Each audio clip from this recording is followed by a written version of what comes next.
Саламатсызбы? Көпчүлүгүбүз азыр убактыбызды көбүнчө үйдө өткөрүп атабыз. Биздин бир жактарга барып келүүбүз чектелди. Дайым гигиена эрежелерин жана коопсуздук чараларын аткарышыбыз керек. Тилекке каршы көп убакта стресске кабылгыдай шарттар болуп атат. Так ошон үчүн азыр өз балдарыңар менен сүйлөшүүнү улантыңыздар жана тынчтанып сабыр кылыңыздар. Бүгүн биз сиздердин суроолорго жооп беребиз жана үй бүлөдө жакшы маанайды кантип сактоо жөнүндө айтып беребиз.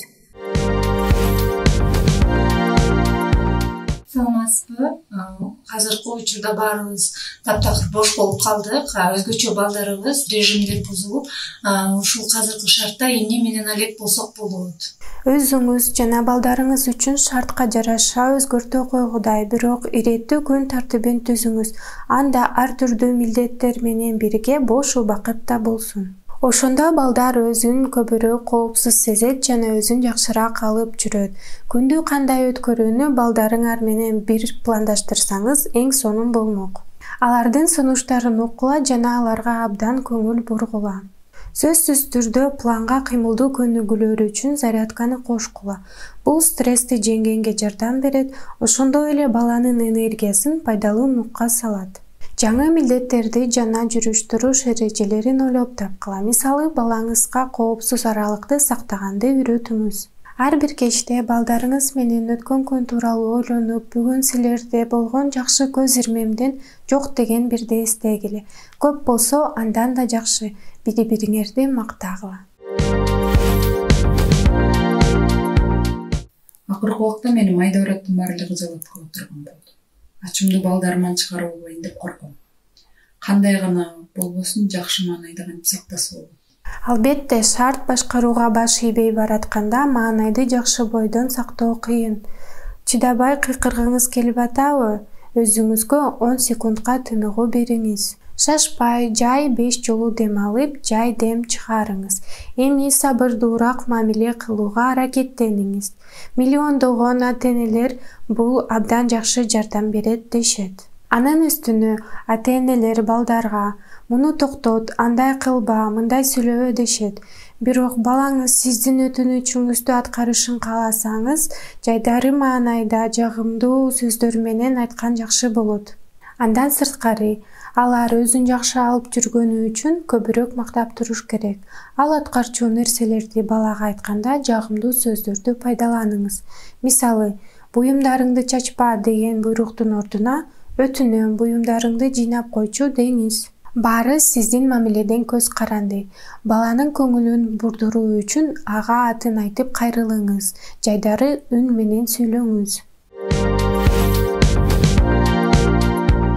Бардык коопсуздук иш-чараларга карабастан мен азыр кооптонуп жатам. Мурда тегелеп эшикке чыкчу элек. Азыр карантин убагында кантип стресстен чыксак болот? Тынчтануу үчүн кооптонуу жана кыжаалат болуудан арылуунун жакшы ыкмасы бар. Ага баш аягы болгону 1 минут убакыт кетет. Ыңгайлуураак отуруңуз, тамандарыңыз болгота калсын, колдоруңузду тизелериңизге коюңуз, көздү жумуңуз. Эми болсо өзүңүздөн сураңыз. Азыр мен эмнени ойлоп атам? Ойлоруңузду эстеп калыңыз. Алар жагымдуубу же жокпу? Өз эмоцияларыңызды да эстен чыгарбаңыз, денеңизди тыңшаңыз. Бир жериңиз ооруп атабы же кайсы жериңизде чыңалууну сезип атасыз. Анан дем алууңузга бүт көңүлүңүздү буруңуз. Бөлмөдөгү добуштарды тыңшаңыз. Эми ойлоп көрүңүзчү, бир нерсе өзгөрдүбү? Өзүңүздү жеңилирээк сезип калдыңызбы? Азыр эгер даяр болсоңуз, көздөрүңүздү ачыңыз.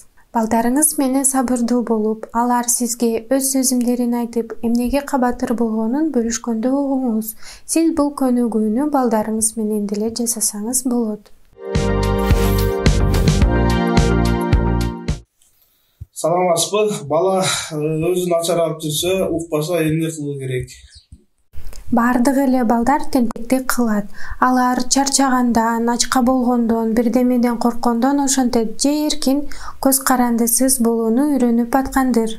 Ошондуктан, эгер бала чыргоолонсо, баарын тескери кылып атса, анда баланын көңүлүн жакшыраак бир нерсеге бурганга аракет кылыңыз. Сүйүктүү оюнун ойноону сунуш кылыңыз. Кичинекей бала өзүн жаман алып жүргөнүнө көңүл бурбай койсо болот, бирок кооптуу мамилесин токтоткула. Жакшы жүрүш-турушу жана өзүн жакшы алып жүргүсү келгени үчүн мактагыла.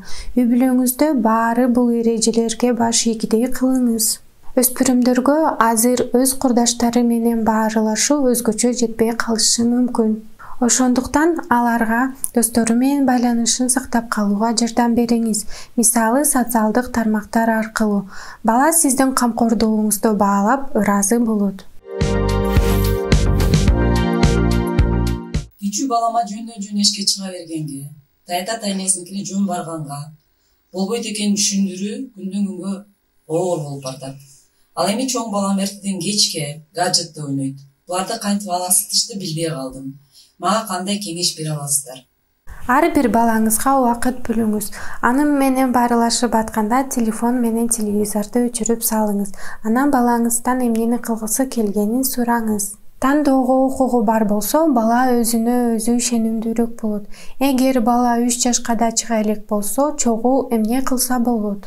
Анын кебетесин үнүн туурап ойнотуңуз. Ырырдагыла, идиш, кашыктар менен музыка чыгаргыла. Болгон окуяларды айтып бериңиз.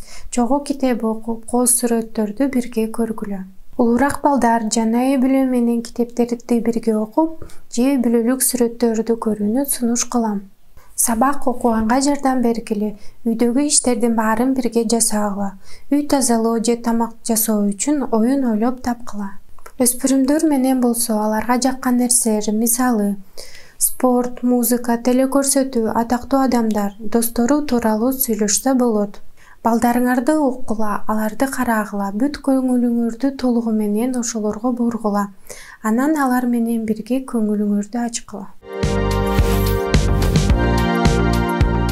Мектептер жабык, үйдөн иштөөгө мажбурсуздар.